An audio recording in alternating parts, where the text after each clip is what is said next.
Debate with Smriti Paruthikad. ഒരു ഇന്ത്യക്കാരൻ ജനാധിപത്യത്തെ രക്ഷിക്കാൻ നടത്തിയ വലിയ വെളിപ്പെടുത്തലുകളാണ് ഇന്ന് രാജ്യം കണ്ടത്. ജനാധിപത്യത്തിനുമേൽ വീണ അണുബോംബ് എന്ന വിശേഷണത്തോടെ വോട്ട് കൊള്ളയുടെ വലിയ തെളിവുകളുമായിട്ടാണ് രാഹുൽ ഗാന്ധി എന്ന ഇന്ത്യക്കാരൻ ഇന്ന് മാധ്യമങ്ങളെ കണ്ടത്. മഹാരാഷ്ട്രയിലെ അസാധാരണ പോളിംഗ് ശ്രദ്ധയിൽപ്പെട്ടപ്പോൾ, കർണാടകയിലെ ക്രമക്കേട് സംശയിച്ചപ്പോൾ തെരഞ്ഞെടുപ്പ് കമ്മീഷന് 4 തവണ കത്തയച്ചു.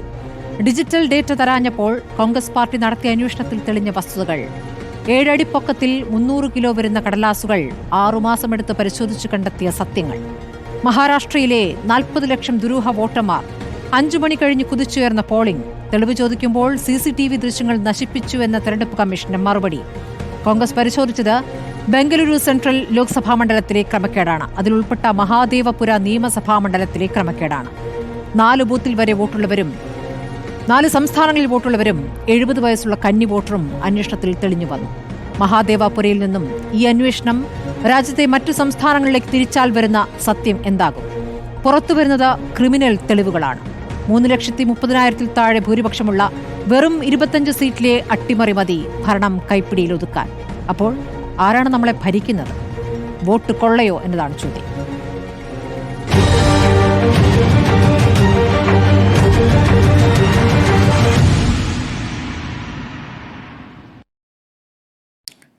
BJP-യിൽ നിന്നും അഡ്വക്കേറ്റ് VV രാജേഷ്, മുസ്ലിം ലീഗിൽ നിന്നും അഡ്വക്കേറ്റ് ഷിബു മീരാൻ, ഇടത് സഹയാത്രിക അഡ്വക്കേറ്റ് ലാൽകുമാർ, ഡോക്ടർ മോഹൻ വർഗീസ് രാഷ്ട്രീയ നിരീക്ഷകൻ എന്നിവരാണ് ചർച്ചയിലുള്ളത്.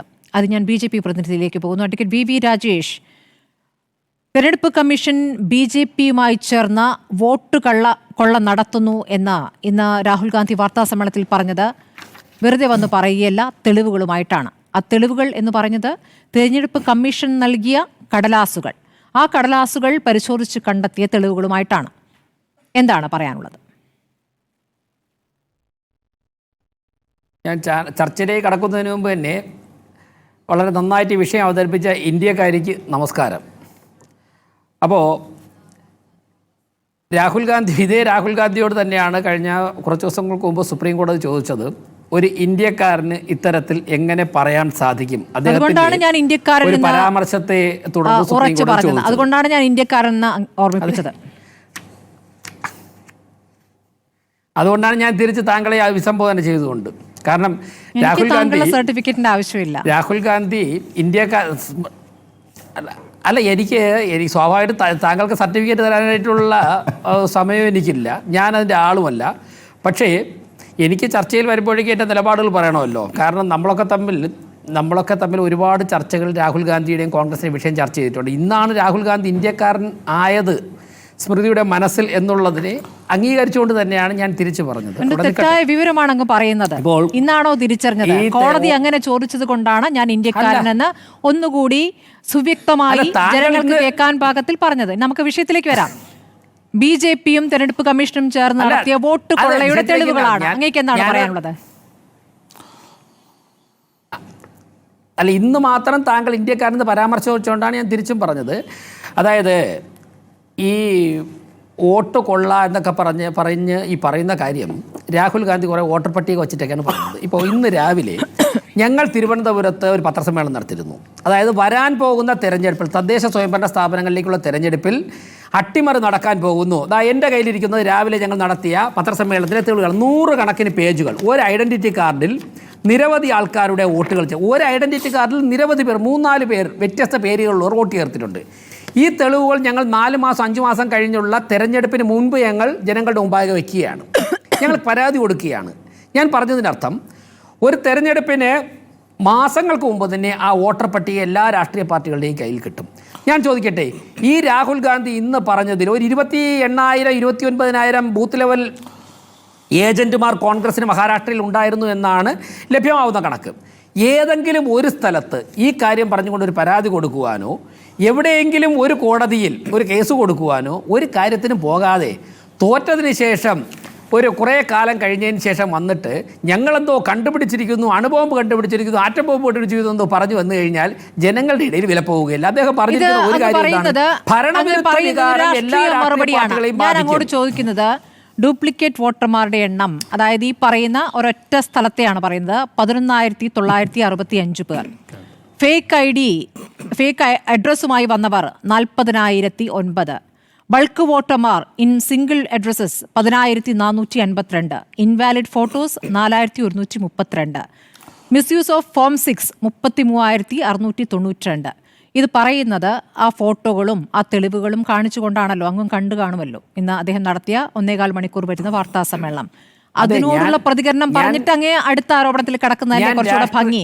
അങ്ങേക്ക് നല്ല ശക്തമായ തെളിവുകൾ ഉണ്ടെങ്കിൽ അങ്ങ് ഒരു മറുപടി പറയുന്നു. അതേ സ്മൃതി,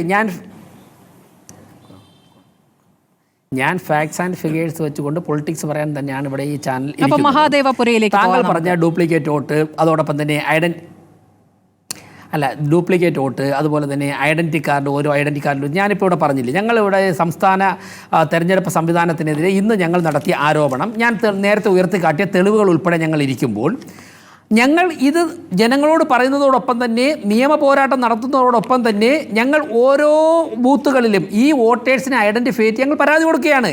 ഞാൻ ചോദിക്കുന്നത്, കോൺഗ്രസ്സിന് ഭരണമുള്ള സംസ്ഥാനമായിട്ടുള്ള കർണാടക, അവിടെ ഉൾപ്പെടെ അവിടെ എല്ലാ ബൂത്തുകളിലും ശക്തമായ സാന്നിധ്യമുള്ള സ്ഥലം, ഏറ്റവും കരുത്തനായ അവരുടെ നേതാവ് എന്ന് പറയുന്ന ശിവകുമാർ ഉൾപ്പെടെ, DK ശിവകുമാർ ഉൾപ്പെടെയുള്ള സ്ഥലം, അവിടെയൊക്കെ തന്നെ ഇത് കണ്ടുപിടിച്ചുകൊണ്ട് അവർക്ക് എന്തുകൊണ്ട് പരാതി കൊടുത്തുകൂടെ? ഈ വോട്ടൊക്കെ തന്നെ BJP ചെയ്താണെന്ന് ആരാ പറയുന്നത്? ഇത്രത്തോളം കൃത്യമായിട്ട് കോൺഗ്രസ് ഈ എണ്ണം വെച്ച് പറയണമെങ്കിൽ ഈ കള്ളവോട്ട് ചേർത്തത് ജയിച്ചത് എന്നിടത്താണ് ഈ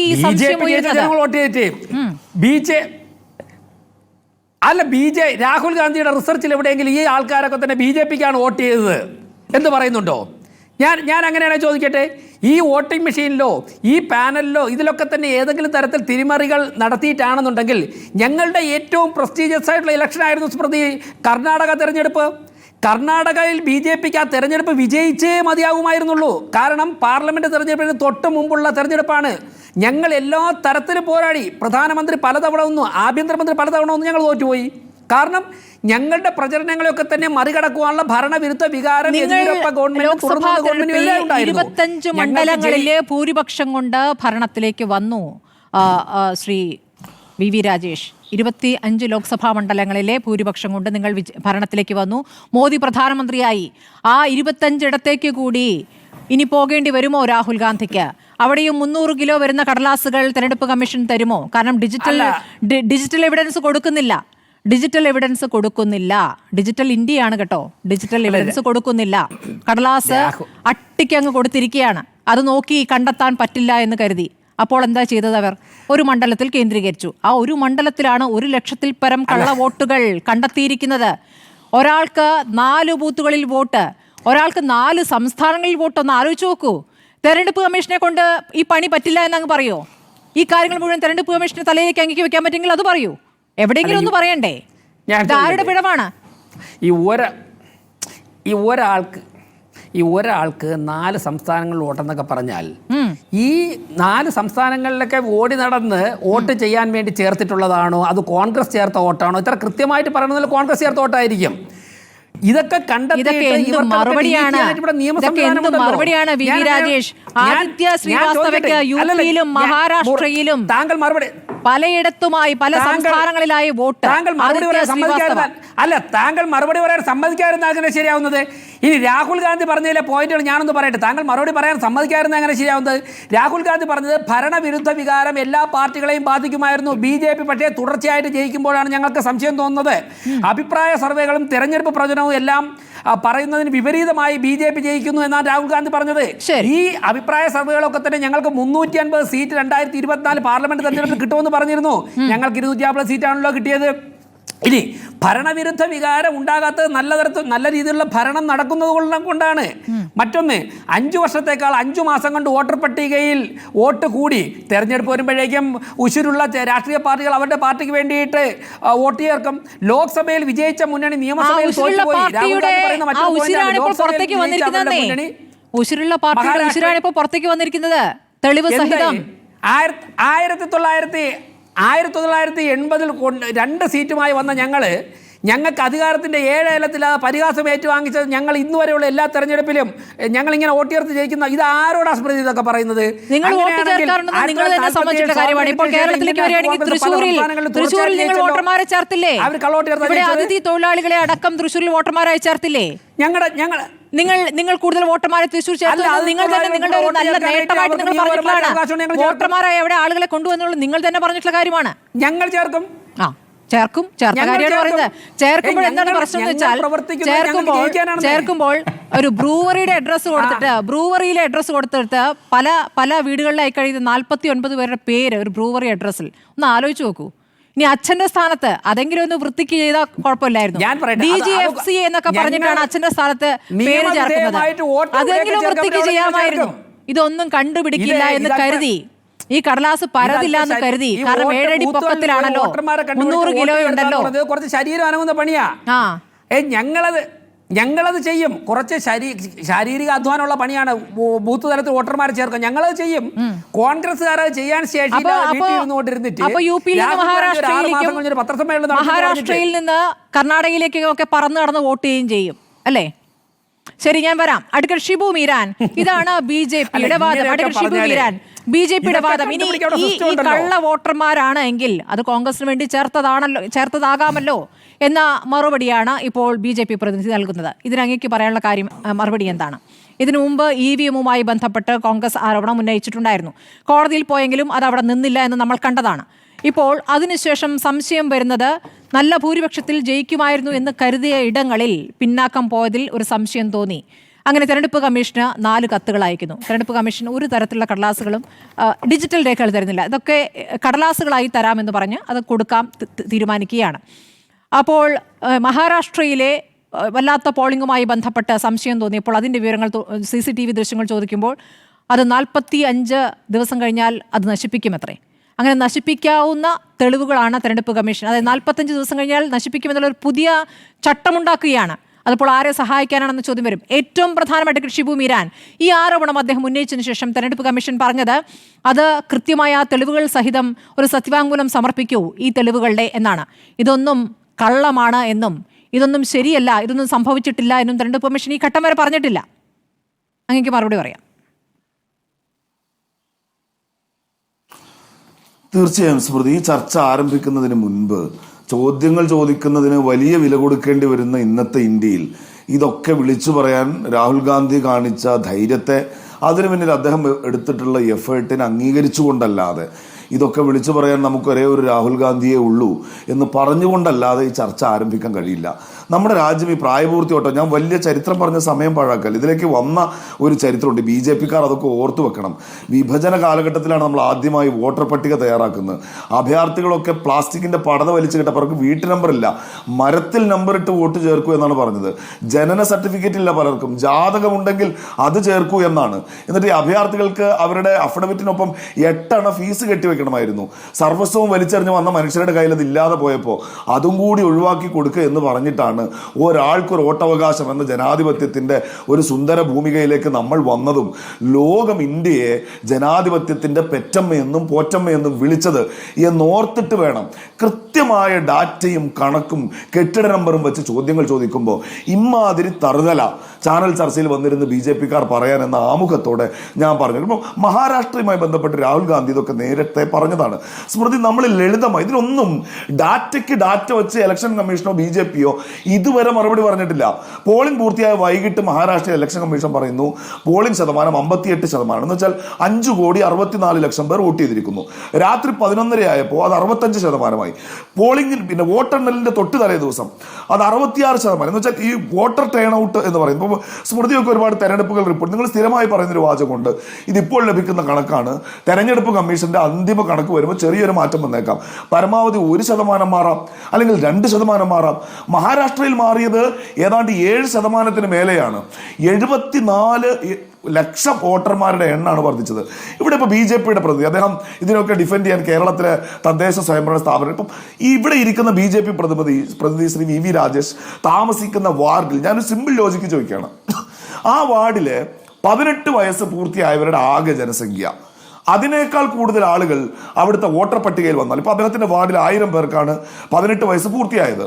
1100 പേർ വോട്ടർ പട്ടികയിൽ വന്നാൽ അവിടെ അസ്വാഭാവികതയുണ്ട് എന്ന് ഇദ്ദേഹം സമ്മതിക്കുമോ? എന്നാൽ സ്മൃതി, മഹാരാഷ്ട്രയിൽ അത് നടന്നിരിക്കുന്നു.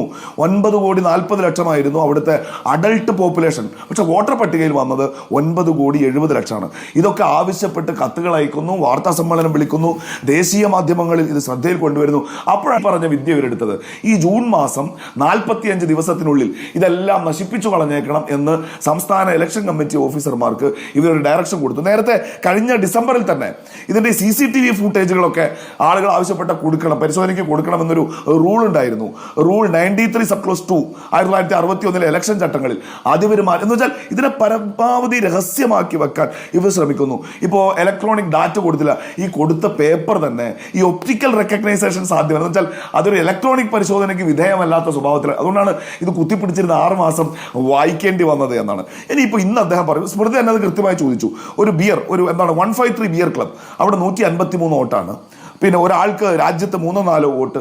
ഇതൊക്കെ വെച്ച് ചോദ്യങ്ങൾ ചോദിക്കുമ്പോൾ ഇവർ പറയുന്ന, ഇപ്പൊ നമ്മുടെ രാജ്യത്തിന് ഇപ്പൊ കോടതിയിൽ പോയെന്നാണല്ലോ പറയുന്നത്.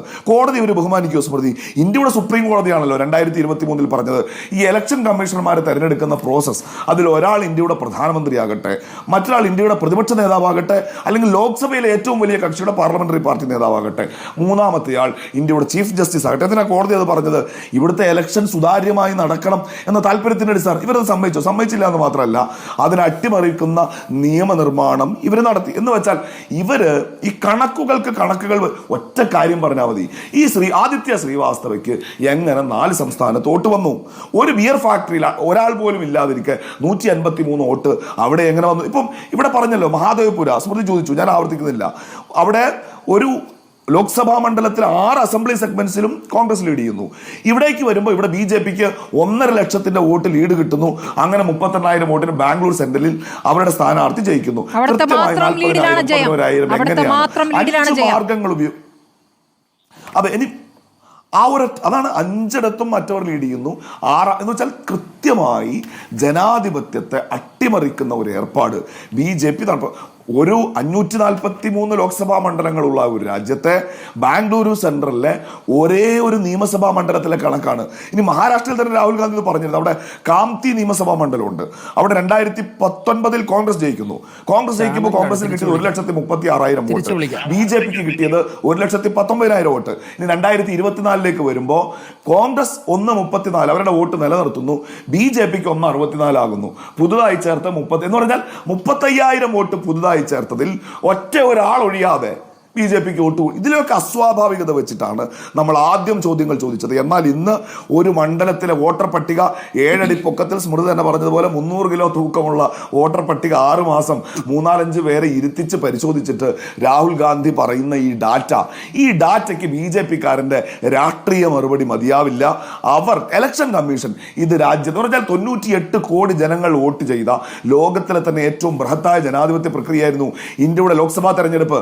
ആ 98 കോടി പേരിൽ വെറും 3 ലക്ഷം പേർ വോട്ട് ചെയ്ത ഒരു മണ്ഡലത്തിലെ കഥയാണ് രാഹുൽ ഗാന്ധി പറയുന്നതെങ്കിൽ ഈ ചോദ്യങ്ങൾ അവഗണിക്കാനോ ഇതിനെ തറുതല കൊണ്ട് നേരിടാനോ രാജ്യത്തെ ഇലക്ഷൻ കമ്മീഷനോ ഇവിടെ ഭരിക്കുന്നവർക്കോ കഴിയില്ല എന്നത് യാഥാർത്ഥ്യമാണ്. ഇതൊരു വലിയ പോരാട്ടം രാഹുൽ ഗാന്ധി ഇതെല്ലാവരും ഏറ്റെടുത്തില്ലെങ്കിൽ സംഭവിക്കാവുന്ന അപകടം നമ്മൾ കാണാറില്ലേ? പണ്ട് രാജ്യത്ത് വോട്ടെടുപ്പ് നടന്നു, 97% വോട്ട് ബഷാറുൽ അസദിന് കിട്ടി, 97% വോട്ട് മുഹമ്മദ് ഗഫാർക്ക്. ഏകാധിപതികൾ ഭരിക്കുന്നിടത്തും അവർ തെരഞ്ഞെടുപ്പുകൾ നടത്താറുണ്ട്. അതുപോലെ നരേന്ദ്രമോദിക്ക് 97%, 98% ഒക്കെ വോട്ട് കിട്ടുന്ന ഒരുതരം ഇലക്ട്രൽ ഓട്ടോക്രസിയായി ഇന്ത്യ മാറിപ്പോകുമെന്ന താക്കീതാണ് യഥാർത്ഥത്തിൽ രാഹുൽ ഗാന്ധി ഇത് നൽകിയിട്ടുള്ളത്. ഒരു ഇന്ത്യക്കാരനാണ് എന്ന് സ്മൃതി അത് പറഞ്ഞപ്പോൾ അദ്ദേഹം പരിഹസിച്ചു. ഈ രാജ്യത്തെ സ്നേഹിക്കുന്ന, ഇന്ത്യ എന്ന ലോക ജനാധിപത്യത്തിന്റെ അമ്മ അതിജീവിക്കണമെന്ന് ആഗ്രഹിക്കുന്ന എല്ലാ മനുഷ്യരും ഈ നിമിഷം അഭിമാനത്തോടെ രാഹുൽ ഗാന്ധി ഒരു കാര്യം കൂടി ഞാൻ ചോദിക്കുകയാണ്. ഇതൊക്കെ നിങ്ങൾ പറഞ്ഞല്ലോ, ഇന്നിപ്പോൾ സാമ്പിത് പത്രയൊക്കെ, ഈ ഡാറ്റയ്ക്ക് 1 മണിക്കൂർ വേണ്ട, 10 മിനിറ്റ് ഒരു വാർത്താ സമ്മേളനം നടത്തിയിട്ട് മറുപടി പറയാൻ ഇന്ത്യയുടെ പ്രധാനമന്ത്രിക്ക് ധൈര്യമുണ്ടോ? വാർത്താ സമ്മേളനം മുമ്പിലിരിക്കുന്നവർ ചോദിക്കുന്ന ചോദ്യങ്ങൾ മൂപ്പർക്ക് മുൻകൂട്ടി അറിയരുത് കേട്ടോ. ഇവരെഴുതി കൊടുത്ത ചോദ്യം കൊണ്ട് ചോദിക്കുന്ന ഏർപ്പാടില്ല.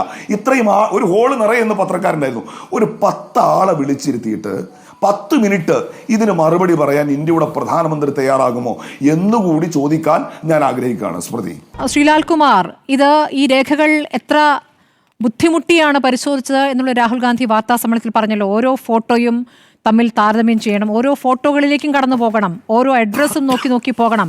അങ്ങനെ 6 മാസം എടുത്ത് കഠിന പരിശ്രമത്തിലൂടെ കണ്ടെത്തിയ തെളിവാണ്. ഒരേ ഒരു നിയമസഭാ മണ്ഡലത്തിലെ, ഓർക്കണം, ഒരേ ഒരു മണ്ഡലത്തിലെ തെളിവാണ് ഇത്ര ലക്ഷം തെളിവായി പുറത്തേക്ക് വരുന്നത്, കള്ള വോട്ടുകളുടെ വിവരങ്ങൾ പുറത്തേക്ക് വരുന്നത്. ഇതിൽ തെരഞ്ഞെടുപ്പ് കമ്മീഷൻ പ്രതിക്കൂട്ടിലല്ലേ ലാൽകുമാർ? BJPക്കൊപ്പം തന്നെ തെരഞ്ഞെടുപ്പ് കമ്മീഷൻ പ്രതിക്കൂട്ടിലല്ലേ? അത് മനസ്സിലാക്കി തന്നെയല്ലേ ഇന്നത്തെ മറുപടിയും? ഇതിൽ കുഴപ്പങ്ങളില്ല എന്നല്ല പറയുന്നത്. ഒരു സത്യവാങ്മൂലം തരും, അത് പരിശോധിക്കാമെന്ന് പറയുന്നു. പരിശോധിക്കാമെന്ന് പറയുമ്പോൾ ഈ ക്രമക്കേടിനെ മുഴുവൻ കൂട്ടുനിന്ന തെരഞ്ഞെടുപ്പ് കമ്മീഷൻ ഇനി എന്ത് പരിശോധിക്കുന്നു, എന്ത് തെളിവ് നൽകാനിരിക്കുന്നു ലാൽകുമാർ? അല്ല, നോക്കൂ, നമുക്ക് ഇലക്ഷൻ കമ്മീഷൻ ഓഫ് ഇന്ത്യ എന്ന് പറയുന്നത് ഒരു കോൺസ്റ്റിറ്റ്യൂഷണൽ ബോഡിയാണ്. ആ കോൺസ്റ്റിറ്റ്യൂഷണൽ ബോഡിയിൽ നിന്ന് നമ്മൾ പ്രധാനമന്ത്രിക്കോ അല്ലെങ്കിൽ BJPക്കോ ഭരിക്കുന്ന കക്ഷിക്കോ വേണ്ടി പണിയെടുക്കുന്ന ഒരു സംവിധാനമായി ഇത് മാറാൻ പാടില്ല എന്നുള്ളതാണ് ജനാധിപത്യ വിശ്വാസികളായ മനുഷ്യർക്ക് തോന്നേണ്ടത്. അതുതന്നെയാണ് നമുക്ക് തോന്നിയില്ലെങ്കിലും ആ പോസ്റ്റിൽ ഇരിക്കുന്ന ആൾക്കാർക്ക് തോന്നേണ്ടത്. അതിൻ്റെ അന്തസ് ഉയർത്തിപ്പിടിച്ച TN ശേഷൻ എന്ന് പറയുന്ന ഒരു മഹാനായ ഇലക്ഷൻ കമ്മീഷൻ ഈ രാജ്യത്തുണ്ടായിരുന്നു.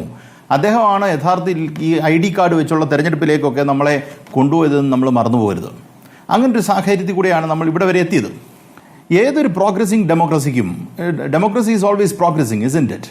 അപ്പം ഏതൊരു പ്രോഗ്രസിങ് ഡെമോക്രസിക്കും നമുക്ക് കൂടുതൽ അക്കൗണ്ടബിൾ ആകേണ്ട കാര്യമുണ്ട്. ഇലക്ഷൻ കമ്മീഷനാകട്ടെ, ഏത് കോൺസ്റ്റിറ്റ്യൂഷണൽ ബോഡി ആകട്ടെ, ആരും, ഞാൻ എന്ന വ്യക്തിയാകട്ടെ, മാധ്യമപ്രവർത്തകരാകട്ടെ, കൂടുതൽ അക്കൗണ്ടബിൾ ആകുക എന്നുള്ളതാണ് നമ്മുടെ പരമമായ ലക്ഷ്യം.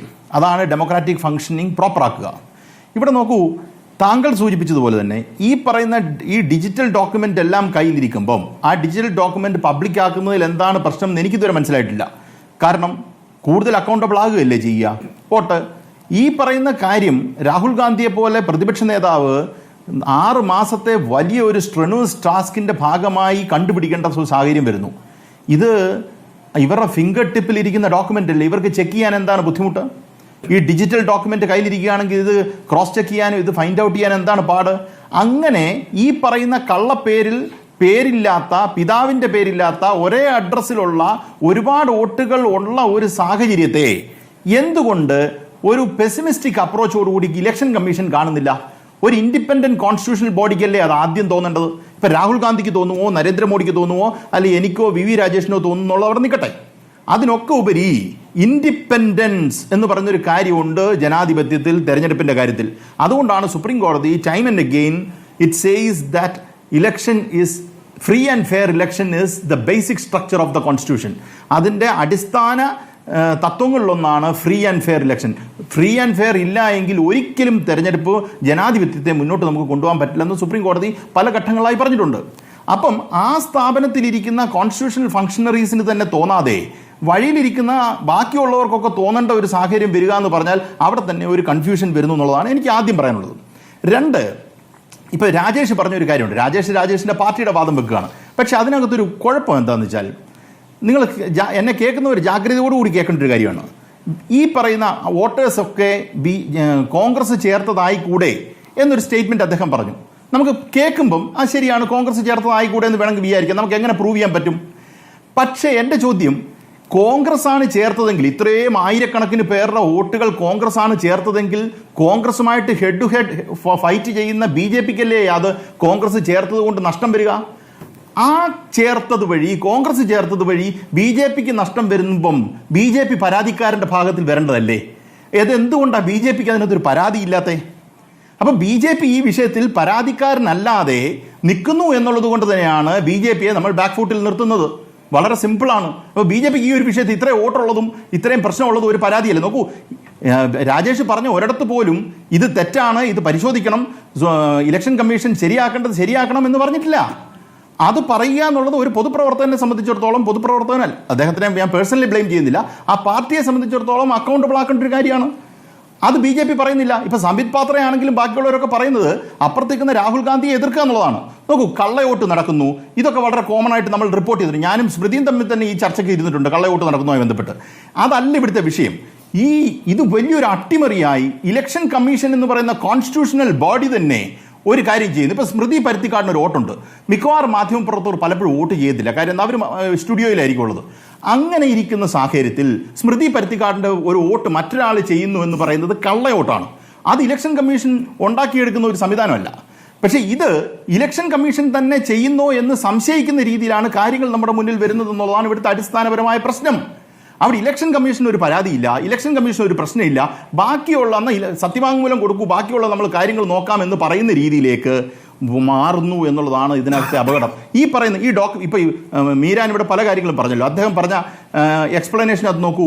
ഈ പെർസെൻറ്റേജ് ഹൈക്ക് ഉണ്ടല്ലോ, വോട്ടിന്റെ പെർസെൻറ്റേജ് ഹൈക്ക് പെട്ടെന്ന് വരുന്നു. നമ്മളെല്ലാവരും, സ്മൃതി വളരെ ആത്മാർത്ഥമായി പറയാം, കുറെ നാളുകളായി നമ്മൾ ഇതിനെ സംശയിക്കുന്നു എന്നുള്ളതാണ് യാഥാർത്ഥ്യം. നമ്മൾ എല്ലാവരുടെയും മനസ്സിൽ ഇതിനകത്ത് എന്തോലും ഒരു തരികട നടക്കുന്നുണ്ടോ എന്നുള്ളൊരു സംശയം നമ്മുടെ ഉള്ളിലുണ്ട്. പക്ഷേ ഒരു കോൺസ്റ്റിറ്റ്യൂഷണൽ ബോഡിക്കെതിരെ നമ്മളൊരു സ്റ്റേറ്റ്മെന്റ് പറയുമ്പോൾ 90% ആൾക്കാർക്ക് ഒരു സംശയം, ഇവർ ഏതെങ്കിലും രീതിയിൽ ലീഗലി ലയബിൾ ആവുമോ? ആൾക്കാരുടെ ഏറ്റവും വലിയ പേടികളൊന്നാണ് ലീഗലി അവർ ഏതെങ്കിലും തരത്തിൽ ലയബിൾ ആവുമോ, അതുകൊണ്ട് ഈ വിമർശനം അയച്ചു വിട്ട് കഴിഞ്ഞാൽ അവരെ പിന്നെ ചേസ് ചെയ്യുമോ എന്നുള്ള പേടിയിലാണ് പലരും മിണ്ടാതിരിക്കുന്നത്. പക്ഷേ ശബ്ദം ഉയർത്താൻ കഴിയുന്ന ആൾക്കാർ, ശബ്ദം ഉയർത്താൻ മടിയില്ലാത്ത ആൾക്കാർ, ഇതിന്റെ ലീഗൽ കോൺസിക്വൻസിലേക്ക് എന്നാൽ നമുക്ക് പോയേക്കാമെന്ന് വിചാരിക്കുന്ന ആൾക്കാർ ചോദ്യം ചെയ്ത് നേരത്തെ തുടങ്ങിയിട്ടുണ്ട്. അങ്ങനെ ലീഗൽ കോൺസിക്വൻസിന്റെ പ്രശ്നമില്ല എന്ന് നോക്കുന്ന ഒരാളാണ് രാഹുൽ ഗാന്ധി. അദ്ദേഹം ഉയർത്തിവിട്ട ഈ പറയുന്ന കാര്യങ്ങളെല്ലാം പ്രോപ്പർലി എക്സ്പ്ലെയിനബിൾ ആണെന്നിരിക്കട്ടെ. ഇദ്ദേഹം പറഞ്ഞ ഓരോ കാര്യത്തിനും പ്രോപ്പറായിട്ട് ഇലക്ഷൻ കമ്മീഷന്റെ ഭാഗത്തൊരു എക്സ്പ്ലനേഷൻ ഉണ്ടെങ്കിൽ ആ എക്സ്പ്ലനേഷനിലേക്ക് പോയാൽ പോരെ. പക്ഷെ അതല്ലല്ലോ ഇവിടെ നടക്കുന്നേ. അപ്പൊ ഈ പറയുന്ന പേരില്ലാത്ത, ആ നാളില്ലാത്ത, അഡ്രസ് ഇല്ലാത്ത ആൾക്കാരെ ചേർക്കുന്നു എന്നുള്ളത് ആദ്യത്തെ പ്രശ്നം. ആ ചേർക്കുന്നതിനകത്ത് ആർക്കും പരാതിയില്ല എന്നുള്ളത് മറ്റൊരു വശവുമാണ്. പിന്നെ ഒരു കാര്യം കൂടി ഞാൻ പറയാം. ആദ്യത്തെ സ്ട്രെച്ചിൽ കേരളത്തിലെ ഈ വോട്ടേഴ്സ് ലിസ്റ്റും ഇതുമായി ബന്ധപ്പെട്ട് നമുക്ക് ഈ പറഞ്ഞ വിഷയത്തെ നമുക്ക് കാണാനേ പറ്റില്ല. കേരളത്തിൽ കള്ളവോട്ട് നടക്കുന്നുണ്ടോ? ഉണ്ട്. ഏത് പാർട്ടിക്കാർ നടത്തുന്നുണ്ട്? എല്ലാ പാർട്ടിക്കാരും നടത്തുന്നുണ്ട്. അതിനൊന്നും എനിക്കൊരു സംശയമില്ല. എല്ലാ പാർട്ടിക്കാരും അവിടെ എവിടെയൊക്കെ വോട്ട് ചെയ്തു എന്ന് പറഞ്ഞ് നമ്മൾ പലപ്പോഴും ബഹളം നടക്കുന്നു, മറ്റേ പാർട്ടിക്കാർ പറയുന്നതൊക്കെ നമ്മൾ കേൾക്കുന്നതാണ്. അതല്ല ഇവിടുത്തെ അടിസ്ഥാനപരമായ പ്രശ്നം. നമ്മൾ കള്ളവോട്ട് എന്ന് പറയുന്ന ഒരു വിഷയത്തിലേക്ക് മാത്രം ഇതിനെ കൊണ്ട് ഒതുക്കിയാൽ അതിനകത്തൊരു അപകടമുണ്ട്. ആ ചർച്ചയ്ക്ക് വ്യാപകമായി സൃഷ്ടിക്കപ്പെടുന്നതിൽ തെരഞ്ഞെടുപ്പ് കമ്മീഷനുള്ള പങ്കെന്ത് എന്നതാണ് പ്രധാനപ്പെട്ട ചോദ്യം. അതാണ്. അതെ, ഡോക്ടർ മോഹൻ വർഗീസ്, ഈ വോട്ടർ ലിസ്റ്റ് ഇലക്ട്രോണിക് കോപ്പി, അതെ, എന്തുകൊണ്ട് വോട്ടർ ലിസ്റ്റ് ഇലക്ട്രോണിക് കോപ്പി കൊടുക്കുന്നില്ല? ഇതാണ് രാഹുൽ ഗാന്ധി ആവർത്തിച്ചു ചോദിച്ചത്. അത് കൊടുത്തിരുന്നെങ്കിൽ കുറച്ചുകൂടി സുഗമമായി കാര്യങ്ങൾ പരിശോധിക്കാമായിരുന്നു. അപ്പോൾ അത് കൊടുക്കാത്തതിന് പിന്നിൽ എന്തോ മറയ്ക്കാനുള്ള ആലോചനയാണോ എന്ന് സ്വാഭാവികമായും സംശയിക്കാം. രണ്ടാമത്തെ കാര്യം, തെരഞ്ഞെടുപ്പ് കമ്മീഷൻ തന്നെ കൊടുത്ത ഈ കെട്ടുകണക്കിന് കടലാസുകൾ പരിശോധിച്ച് കണ്ടെത്തിയ തെളിവുകളാണ്.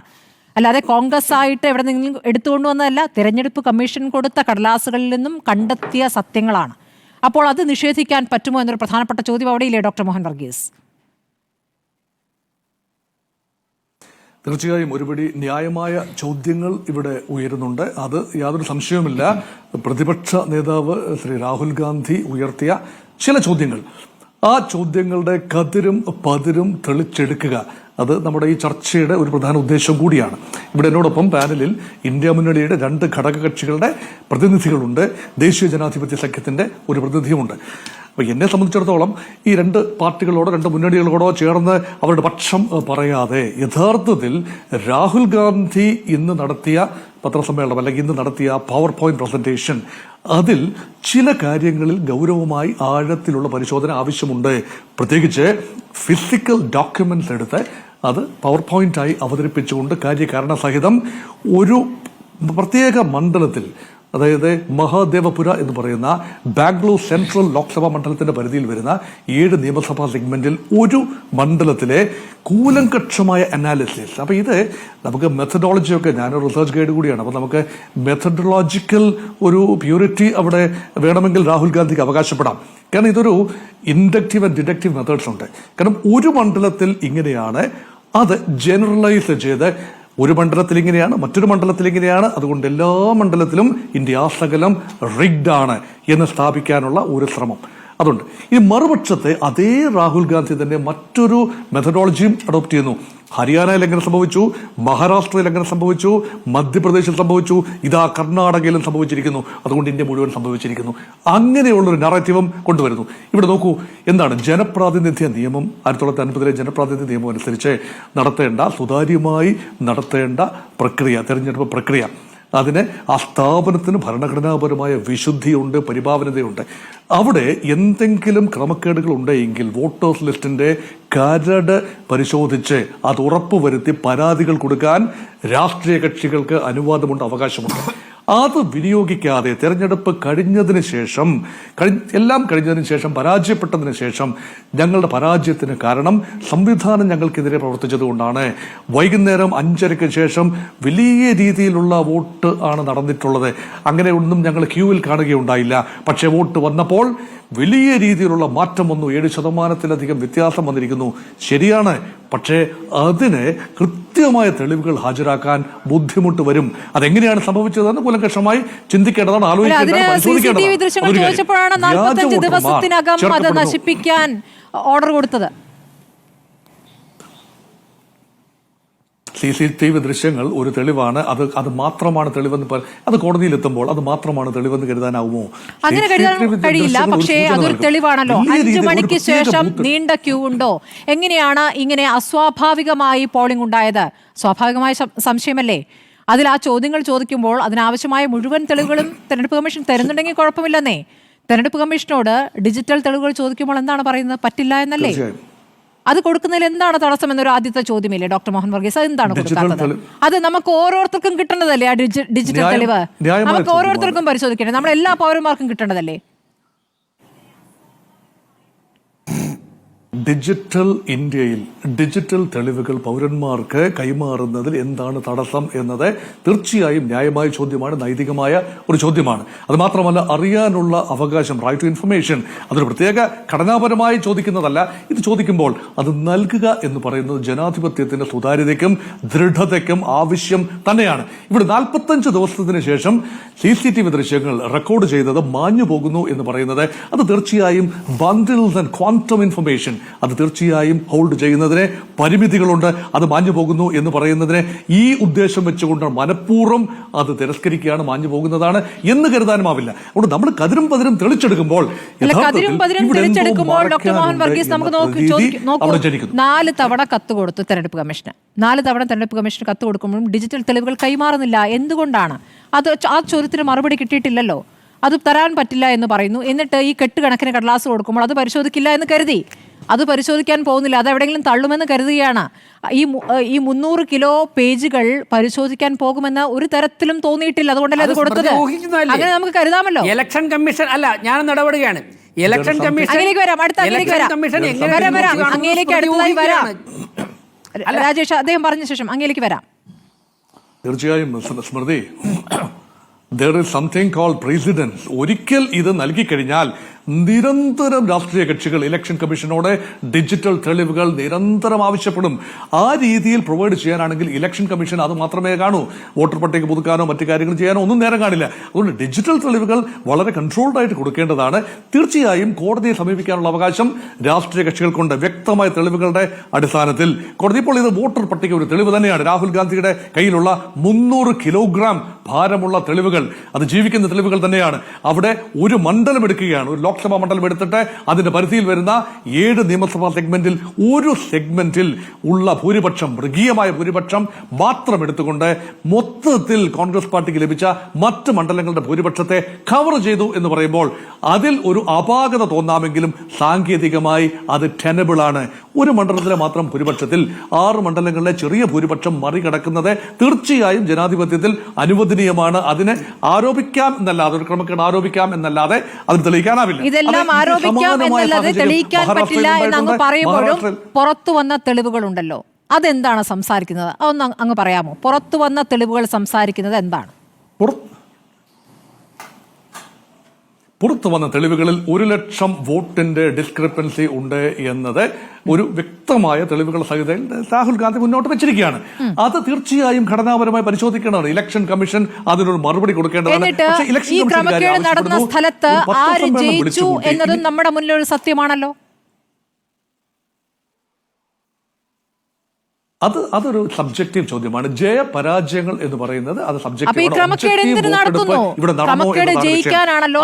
ആളുകൾ മാത്രമാണ്. ക്രമക്കേട് ജയിക്കാനാണല്ലോ നടത്തുക. അങ്ങനെയാണെങ്കിൽ BJP ആവശ്യപ്പെടട്ടെ.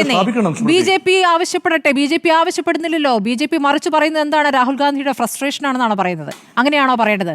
നമുക്കത് എല്ലാ മണ്ഡലങ്ങളിലേക്കും പോകാം എന്ന് പറയണ്ടേ? കോൺഗ്രസിന്റെ കള്ളത്തരമാണെങ്കിൽ അത് കണ്ടുപിടിക്കണ്ടേ? അതെന്തുകൊണ്ട് പറയുന്നില്ല? ആ ഒരു പ്രക്രിയ ഇപ്പം ശ്രീമതി സ്മൃതി, ഇന്ത്യ രാജ്യത്തെ ഏതാണ്ട് 90 കോടി വോട്ടർമാർ, അവരുടെ എല്ലാം ഐഡന്റിറ്റിയിലേക്കും രേഖകളിലേക്കും തെളിവുകളിലേക്കും പോകാൻ നമുക്കാവില്ല.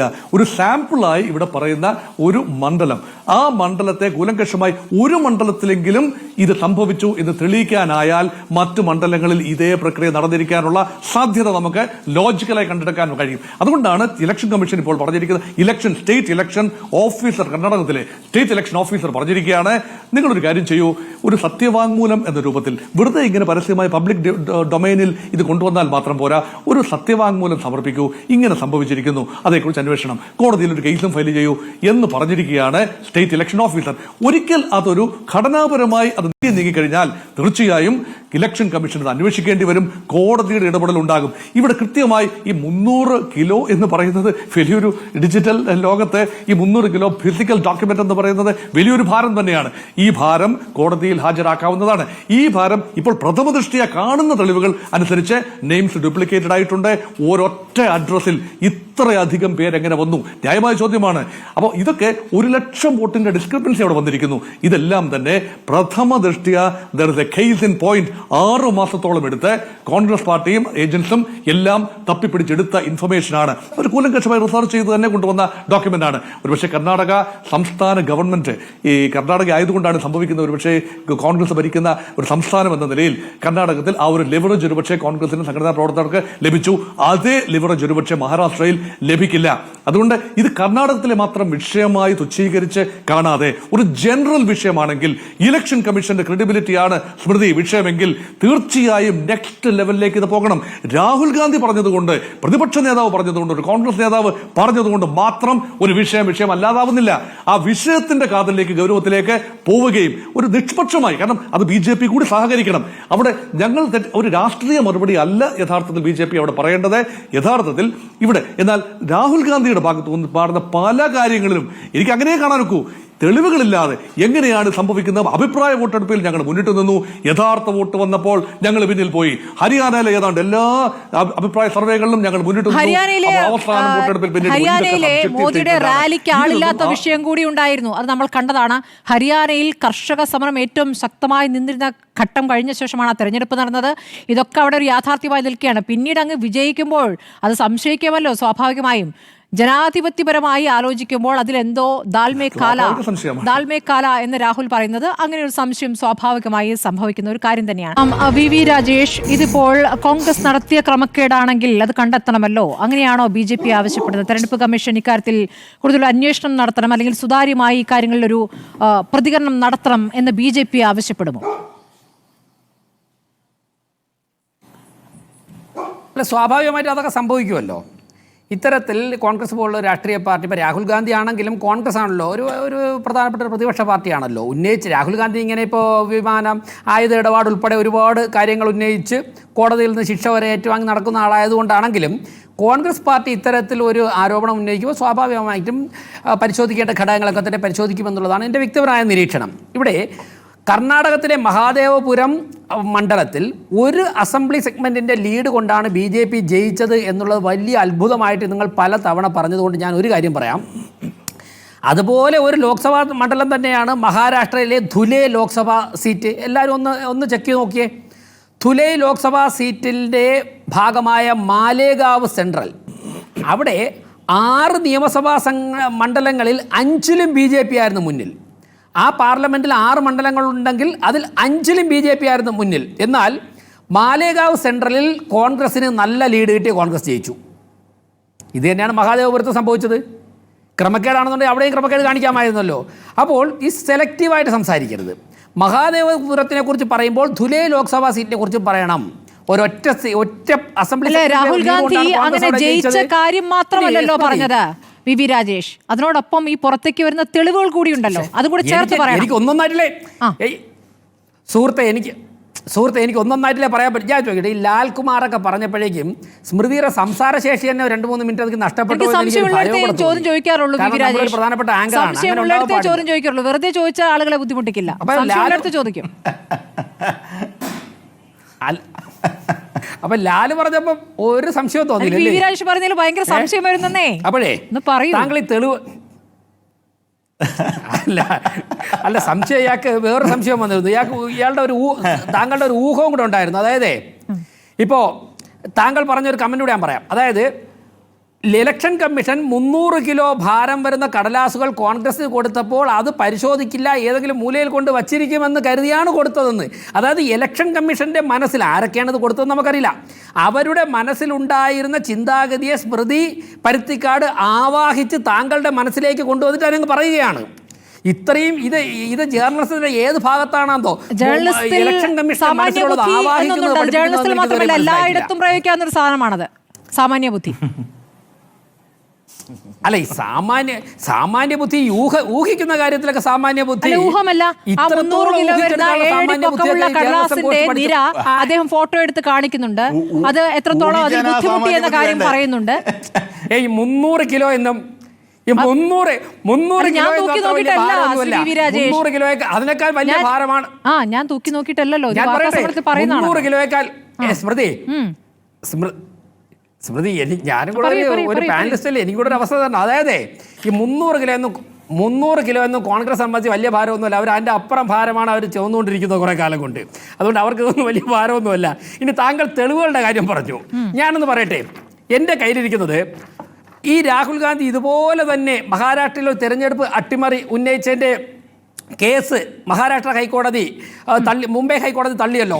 അതിൻ്റെ പിറ്റേ ദിവസം വന്ന ഹിന്ദു പത്രത്തിലെ വാർത്തയാണ് Bombay high court dismiss plea alleging irregularities in Maharashtra assembly polls calling it a waste of judicial time എന്ന് പറഞ്ഞാണ് തുടങ്ങുന്നത്. അതായത് രാഹുൽ ഗാന്ധി ജുഡീഷ്യറിയുടെ ടൈം വേസ്റ്റ് ആക്കി എന്നാണ് മുംബൈ ഹൈക്കോടതി പറഞ്ഞിരിക്കുന്നത്. അതായത് ഈ താങ്കൾ വളരെ വൈദഗ്ധ്യത്തോടെ ചോദിച്ച തെളിവുകളുണ്ടല്ലോ, ഈ തെളിവുകളൊക്കെ തന്നെ മുംബൈ ഹൈക്കോടതിയിൽ എന്തേ ഹാജരാക്കാൻ വേണ്ടി രാഹുൽ ഗാന്ധിയുടെ അഭിഭാഷകൻ എന്താ മറന്നുപോയോ? അതേ ആ സമയത്ത് ആ തെളിവുകളൊക്കെ മാഞ്ഞുപോയോ? രാഹുൽ ഗാന്ധി കേരളത്തിലെ ഇന്ത്യയിലെ എത്രയോ കോടതികളൊന്നും കൊട്ടു വാങ്ങിച്ചിട്ടുണ്ട്. കോടതി പറഞ്ഞതിലൊക്കെ പല കാര്യങ്ങളും ഉണ്ട്. കോടതിയാണല്ലോ കഴിഞ്ഞ ദിവസം ഇന്ത്യക്കാരനാണോ എന്ന സംശയം കോടതിക്ക് തോന്നിയത്. അപ്പോൾ ഈ ഭരണഘടന ഉയർത്തിപ്പിടിച്ച് ഈ തെരഞ്ഞെടുപ്പിലുടനീളം പ്രചാരണം നടത്തിയ ഒരു വ്യക്തി ഇന്ത്യക്കാരനാണോ എന്ന് സംശയിച്ചത് ഏത് ഘട്ടത്തിലാണ്?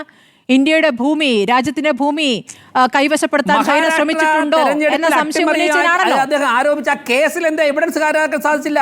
അതെ, അദ്ദേഹം തെളിവുകൾ രേഖകൾ കൊണ്ടുവന്നിട്ട് വേണം ഒരു പ്രതിപക്ഷ നേതാവ് സംസാരിക്കാൻ. മഹാദേവപുരം മണ്ഡലത്തെക്കുറിച്ച് വാദോരാതെ സംസാരിച്ചുകൊണ്ടിരുന്ന സ്മൃതി ഒറ്റ പോയിന്റ് പറയുന്ന മഹാദേവപുരം മണ്ഡലത്തെക്കുറിച്ച് ഈ ചർച്ച 7 മണിക്കാണ് തുടങ്ങിയെങ്കിൽ 6:30 മണി മുതൽ മഹാദേവപുരം എന്ന് വിളിച്ചുകൊണ്ടിരുന്ന സ്മൃതി ഞാൻ മഹാരാഷ്ട്രയിലെ ധുലൈ പാർലമെന്റ് സീറ്റിനെ കുറിച്ച് പറഞ്ഞപ്പോൾ ഒന്നും മിണ്ടുന്നില്ല. ഞാൻ പറഞ്ഞല്ലോ, അത് അന്വേഷണത്തിൽ നിങ്ങൾ ഉത്തരവിടണേ. നിങ്ങൾ 300 കിലോ കടലാസ് അങ്ങ് വാങ്ങുന്നേ. എന്തിനാ? നിങ്ങളൊരു പരിശോധന നടത്തൂ. ഞങ്ങൾ തോറ്റാൽ തോറ്റെന്നേ. ഞങ്ങൾ തോറ്റാൽ തോറ്റു. ഞങ്ങൾ അടുത്തേക്ക് ജയിക്കാൻ ശ്രമിക്കും. ആത്യന്തികമായി മൊത്തത്തിൽ അങ്ങ് ജയിച്ചല്ലോ. പിന്നെ ഒരു മണ്ഡലത്തിൽ നോക്കണ്ടല്ലോ. ഞങ്ങൾ തോറ്റു. ആത്യന്തികമായി മൊത്തത്തിൽ അങ്ങ് ജയിച്ചല്ലോ. അല്ല, അത് പ്രവർത്തിച്ചിട്ട് പ്രവർത്തനത്തെ കുറിച്ചാണ് നമ്മുടെ ചർച്ച. പ്രവർത്തിച്ചിട്ട് അല്ലാതെ അപ്പൂപ്പന്റെ അമ്മൂമ്മയുടെ കഥ പറഞ്ഞല്ല. അല്ല, ഈ പ്രവർത്തനം അപ്പൂപ്പന്റെ അമ്മൂമ്മയുടെ അച്ഛന്റെ പേര് പോലും മര്യാദയ്ക്കല്ല. അപ്പൂപ്പന്റെ അമ്മൂമ്മയുടെ അല്ലല്ല, ഇപ്പൊ ഇതിൽ അച്ഛന്മാരുടെ പേര് പോലും ഇല്ല മര്യാദയ്ക്ക്. ഈ പറയുന്ന പട്ടികയിൽ നമ്മൾ കണ്ടില്ലേ? ഞാൻ പറയട്ടെ, അല്ലല്ല, ഞങ്ങൾ പ്രവർത്തിച്ചിട്ടാണെന്നേ, അല്ലാതെ എന്റെ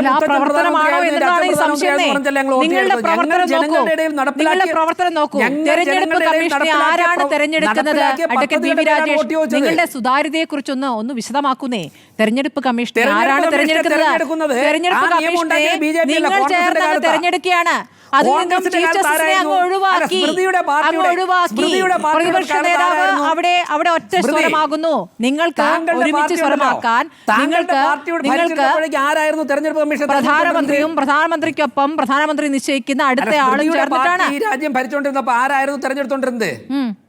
ചീഫ് ജസ്റ്റിസ് ഇല്ലായിരുന്നോ? അല്ല, ഞാൻ ചോദിക്കട്ടെ, സ്മൃതിയുടെ പാർട്ടി കോൺഗ്രസ് ഈ രാജ്യം അങ്ങ് പറയണ്ട. അങ്ങേക്ക് ചോദ്യത്തിന് ഉത്തരം പറയാം. എനിക്ക് പാർട്ടിയൊന്നുമില്ല തൽക്കാലം. അങ്ങ് എന്റെ പാർട്ടി എന്ന് പറയാതെ താങ്കൾക്ക് മറുപടി പറയാൻ പറ്റുമെങ്കിൽ പറയൂ. അല്ല, എനിക്ക് മറുപടി തന്നെയാണ് പറയുന്നത്. എനിക്ക് ചില കാര്യങ്ങൾ സംശയം തോന്നി. കാരണം മനസ്സിലുണ്ടായിരുന്നതിന് താങ്കൾ ഊഹിച്ചു പറയുന്നു.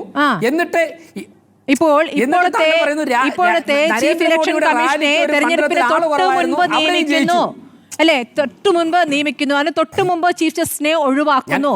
അങ്ങനെ ഉണ്ടായല്ലോ. അതിനു മുമ്പ് നിയമപരമായിട്ട് തടസ്സമുണ്ടായിരുന്നോ?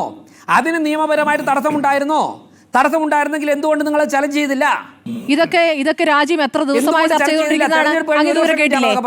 തെരഞ്ഞെടുപ്പ് കമ്മീഷനെ എങ്ങനെ തെരഞ്ഞെടുക്കുന്ന കാര്യത്തിൽ ഈ രാജ്യത്ത് ആരും ഒന്നും മിണ്ടില്ലെന്നാണ് അങ്ങ് പറയുന്നത്. അങ്ങ് കേട്ടിട്ടില്ല ഒന്നും? അല്ല, ആ ചർച്ച ഇപ്പോൾ ആദ്യം കേൾക്കുകയാണോ? അതിന് ലീഗലി അതിന് ബാറുണ്ടായിരുന്നോ? നിയമപരമായിട്ട് തടസ്സമുണ്ടായിരുന്നോ? നിയമപരമായിട്ട് തടസ്സമില്ലാത്തൊരു കാര്യം ചെയ്യാൻ വേണ്ടി ഈ ഗവൺമെന്റ് എന്താ ബുദ്ധിമുട്ട്? ഗവൺമെന്റിന്റെ താല്പര്യം അനുസരിച്ച് പ്രവർത്തിക്കുന്ന തെരഞ്ഞെടുപ്പ് കമ്മീഷൻ നോക്കൂ വി രാജേഷ്, നമ്മൾ എന്തുകൊണ്ട് ഇത് വീണ്ടും ചർച്ച ചെയ്യുന്നു? തെരഞ്ഞെടുപ്പ് കമ്മീഷനും ഇവിടുത്തെ ഭരണപക്ഷവും ചേർന്ന് ജനാധിപത്യത്തെ ഇല്ലാതാക്കി എന്നുള്ളതാണ് ആരോപണം വി രാജേഷ്. അവിടെയാണ് തെരഞ്ഞെടുപ്പ് കമ്മീഷൻ എങ്ങനെ തെരഞ്ഞെടുക്കപ്പെടുന്നു എന്ന ചോദ്യം കൂടി വരുന്നത്. സ്മൃതി പരുത്തിക്കാട് ഈ ഭൂമിയിൽ ജീവിച്ചിരുന്നല്ലോ, ഇന്ത്യയിൽ ജീവിച്ചിരുന്നല്ലോ. നരസിംഹറാവുവും മൻമോഹൻ സിംഗും ഭരിക്കുമ്പോഴും താങ്കൾ ഇന്ത്യയിൽ ഉണ്ടായിരുന്നല്ലോ. അന്നൊക്കെ തന്നെ അവരുടെ ഇംഗിതത്തിന് വഴങ്ങിയാണോ തെരഞ്ഞെടുപ്പ് കമ്മീഷൻ പ്രവർത്തിച്ചുകൊണ്ടിരുന്നത്? തെരഞ്ഞെടുപ്പ് കമ്മീഷനെ എങ്ങനെ തെരഞ്ഞെടുക്കുന്നു? വോട്ടിംഗ് മെഷീനെ കുറ്റം പറയുമായിരുന്നു. തെരഞ്ഞെടുപ്പ് കമ്മീഷനെ എങ്ങനെ തെരഞ്ഞെടുക്കുന്നു? കുറെ കാലം വോട്ടിംഗ് മെഷീനെ കുറ്റം പറയുന്നു. തെരഞ്ഞെടുപ്പ് പ്രചാരണങ്ങളിൽ തെരഞ്ഞെടുപ്പ് ചട്ടം ലംഘിക്കപ്പെട്ട പ്രസംഗങ്ങൾ നടത്തിയ മോദിക്കെതിരെ എത്ര പരാതികൾ ലഭിച്ചു? തെരഞ്ഞെടുപ്പ് കമ്മീഷൻ എന്ത് ചെയ്തു? മോഡിക്കെതിരെ മോഡി മുഖ്യമന്ത്രി ആയതിന്റെ അന്ന് പോലെ നിങ്ങൾ പരാതി കൊണ്ട് നടക്കില്ലേ? മോദി ചട്ടലംഘനം നടത്തിയെന്ന് പറഞ്ഞ അശോക് ലാവേസ് രാജിവെച്ച് പോയോ? മോഡിക്കെതിരെ നിങ്ങൾ അമേരിക്കയിലേക്ക് വിസ കൊടുക്കരുതെന്ന് പറഞ്ഞുകൊണ്ട് കത്തെഴുതിയ നാണം കെട്ട പണിയത പാർട്ടിയല്ലേ നിങ്ങളുടെ കോൺഗ്രസ് പാർട്ടി? ഇവിടുത്തെ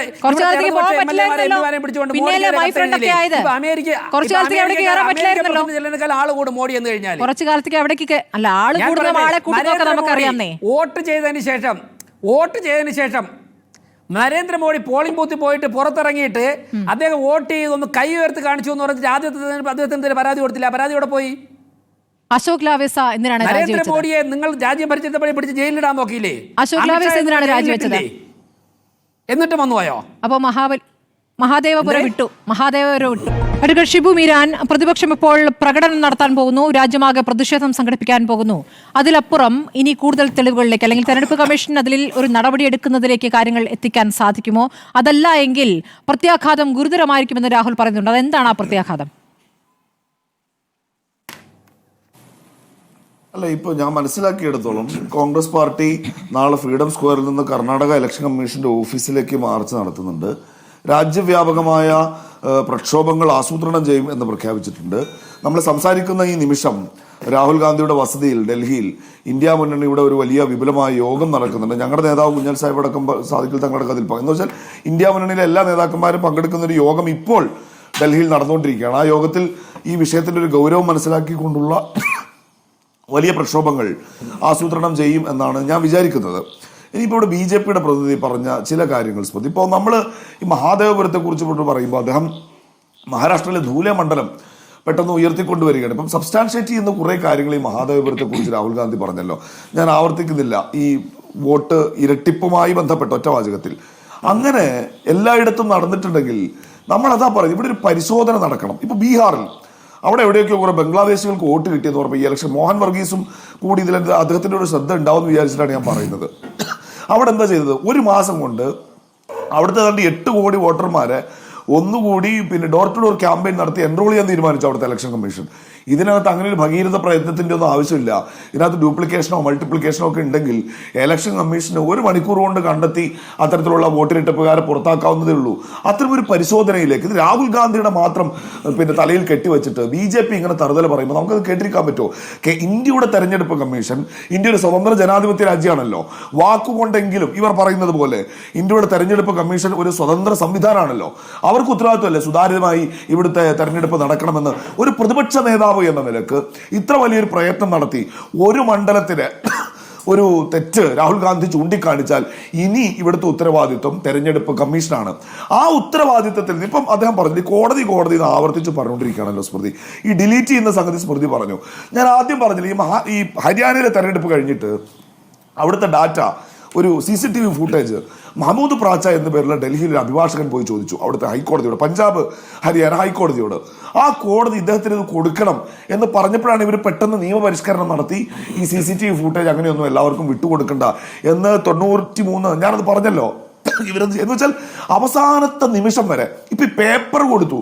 ആ പേപ്പർ പോലും സ്കാൻ ചെയ്ത് റെക്കഗ്നൈസ് ചെയ്യാൻ പറ്റാത്ത സ്വഭാവത്തിൽ അങ്ങനത്തെ ഫോർമാറ്റിൽ കൊടുക്കണമെങ്കിൽ ഒരു കാര്യം ഉറപ്പാണ്, ഏറ്റവും അവസാനത്തെ നിമിഷം വരെ ഈ രാജ്യത്തിന്റെ തെരഞ്ഞെടുപ്പ് കമ്മീഷന് ആ വോട്ടർ പട്ടികയെ സംബന്ധിച്ച് എന്തൊക്കെയോ മറച്ചു വെക്കാനുണ്ട് എന്ന് സംശയിക്കാൻ നമുക്ക് ന്യായമായ കാരണങ്ങളുണ്ട്.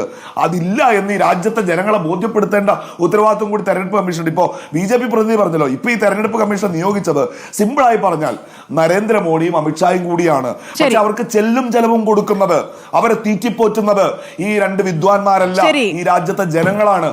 അവരെ ബോധ്യപ്പെടുത്തേണ്ട ഉത്തരവാദിത്വം ഇവർക്കുണ്ട്. ഒരു കാര്യം ഇവർ മനസ്സിലാക്കിക്കോ കേട്ടോ സ്മൃതി, ഈ ധാർഷ്ട്യം ഉണ്ടല്ലോ, ഞങ്ങളിതൊന്നും മറുപടി പറയില്ല എന്നുള്ളത്. ലോക്സഭാ തെരഞ്ഞെടുപ്പിന് മുൻപ് ഒരു അഭിമുഖത്തിൽ ചോദിച്ചപ്പോ മുജ്മേ ജോ ഊർജ ഹേ ഓ ഭഗവാൻ കി ഊർജ ഹേ, എന്നിലുള്ള ഊർജം ഭഗവാന്റെ ഊർജമാണെന്ന് പറഞ്ഞ മോഡി തെരഞ്ഞെടുപ്പ് കഴിഞ്ഞപ്പോൾ ചോദിച്ചപ്പോൾ പറഞ്ഞത് ഞാനും മനുഷ്യരല്ലേ. ആ ദൈവത്തോളം പോകുന്ന ഉയർത്തിയത് മോഡിയെ താഴെ ഇറക്കി നിലത്ത് നിർത്തിയ ഇന്ത്യൻ ജനാധിപത്യത്തിന് ഈ നെറുകേടുകൾക്കൊക്കെ മറുപടി പറയാനുള്ള കരുത്തുണ്ട് എന്ന് നിങ്ങൾ ഓർത്തു. ഡോക്ടർ മോഹൻ വർഗീസ്, ആരാണ് ഇതിൽ വ്യക്തത വരുത്തേണ്ടത്? ഡോക്ടർ മോഹൻ വർഗീസ് ചുരുക്കി. വ്യക്തത വരുത്തേണ്ടത് തെരഞ്ഞെടുപ്പ് കമ്മീഷൻ തന്നെയാണ്. പ്രാഥമികമായി വ്യക്തത വരുത്തേണ്ടത് തെരഞ്ഞെടുപ്പ് കമ്മീഷന്റെ ജോലിയാണ്.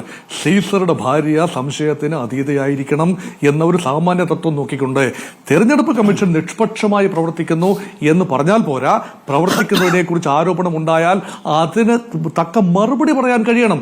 അല്ല എങ്കിൽ നിങ്ങൾ കേസ് കൊടുക്കും, നിങ്ങൾ അത് ചെയ്യിച്ചു എന്നല്ല. വ്യക്തമായ കണക്കുകളോടുകൂടി രാഹുൽ ഗാന്ധി മുന്നോട്ട് വന്നിരിക്കുകയാണ്. അതുകൊണ്ട് പ്രതിപക്ഷ നേതാവിനെ അഭിനന്ദിക്കേണ്ട കാര്യമുണ്ട്. കാരണം അദ്ദേഹം ചെയ്യേണ്ടത് തന്നെയാണ് ചെയ്തിരിക്കുന്നത്. ജനാധിപത്യ പ്രക്രിയയിൽ പുഴുക്കുത്തുകൾ വീണാൽ അത് ചൂണ്ടിക്കാട്ടാനുള്ള ചുമതല ക്രിയേറ്റീവ് കൺസ്ട്രക്റ്റീവ് ഓപ്പോസിഷൻ ഉണ്ട്. പക്ഷെ ഒരു മുട്ടാത്തർക്കത്തിന് വേണ്ടി മാത്രമായി ഒരു ആരോപണം ഉന്നയിക്കുന്നതിന് യോജിപ്പില്ല. ഇന്ന് അദ്ദേഹം തെളിവുകൾ സഹിതമാണ്, ഭാഗികമെങ്കിലും ചില തെളിവുകൾ സഹിതം തന്നെയാണ് അദ്ദേഹം മുന്നോട്ട് വന്നത് എന്നാണ് എന്റെ അഭിപ്രായം. ശരി, വളരെ നന്ദി. Advocate Shibu Meeran, advocate N Lalkumar, അഡ്വക്കേറ്റ് VV രാജേഷ്, ഡോക്ടർ മോഹൻ വർഗീസ് ചർച്ചയിൽ പങ്കെടുത്തതിന് കാണാം.